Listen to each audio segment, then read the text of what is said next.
అత్యధిక ఆదాయం వచ్చే జోన్ పరిధిలో ఉన్న తెలంగాణకు ఇప్పటి వరకు రైల్వే బడ్జెట్లో ఒక్కసారి కూడా న్యాయం జరగలేదు. కొత్త రాష్ట్రం కావడంతో ఈసారైనా ప్రతిపాదనలకు క్లియరెన్స్ వస్తుందని ఆశిస్తున్నారు.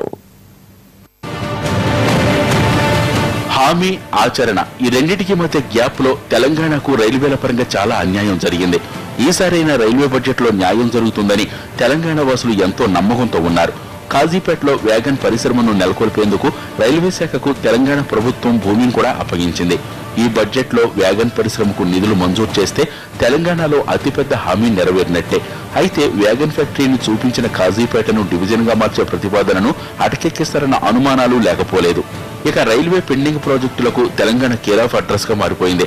తెలంగాణ వ్యాప్తంగా కేవలం 30% మాత్రమే రైల్వే కనెక్టివిటీ ఉంది. దీనికి కారణం 15 ప్రాజెక్టులు ఎన్నో ఏళ్లుగా పెండింగ్ లో ఉండటమే. దాదాపు 12,000 కోట్ల రూపాయల ప్రతిపాదనలు రైల్వే శాఖ వద్ద భద్రంగా ఉన్నాయి. 2 దశాబ్దాలుగా పెద్దపల్లి, కరీంనగర్, నిజామాబాద్ రైల్వే లైన్ నత్తనడకన సాగుతోంది. అరకొర నిధులు కేటాయించడంతో 1994 నుంచి ఇప్పటి వరకు ఈ రైల్వే లైన్ నిర్మాణం కొలిక్కి రాలేదు. పెద్దపల్లి ఒకటే కాదు, తెలంగాణలో పట్టాలెక్కని ప్రాజెక్టులు, రైల్వే లైన్లు ప్రతి జిల్లాలోనూ కనిపిస్తాయి. మునిరాబాద్, మహబూబ్ నగర్, మాచర్ల, నల్గొండ, గద్వాల్, రాయచూర్, మనోహరాబాద్, కొత్తపల్లి, భద్రాచలం, కొవ్వూరు, అక్కన్నపేట, మెదక్ రైల్వే లైన్లు నిధుల కోసం ఎదురుచూస్తున్నాయి. రాజధాని పరిధిలోకి వస్తే ఎంఎంటీఎస్ 2వ దశకు ఇప్పటి వరకు మోక్షం లభించలేదు.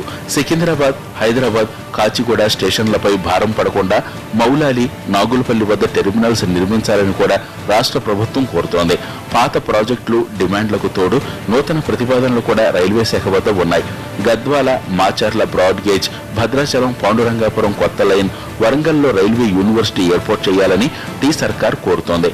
ప్రధానమంత్రి మోడీ, రైల్వే మంత్రి సురేష్ ప్రభుకు కేసీఆర్ బృందం ఎన్నో ప్రతిపాదనలు పంపింది. హామీలు నెరవేరుస్తామని ఢిల్లీ పెద్దలు మాట కూడా ఇచ్చారు. అయితే ఆచరణలో ఎంతవరకు చూపిస్తారో ఇవాల్టి రైల్వే బడ్జెట్ లో తేలిపోతుంది.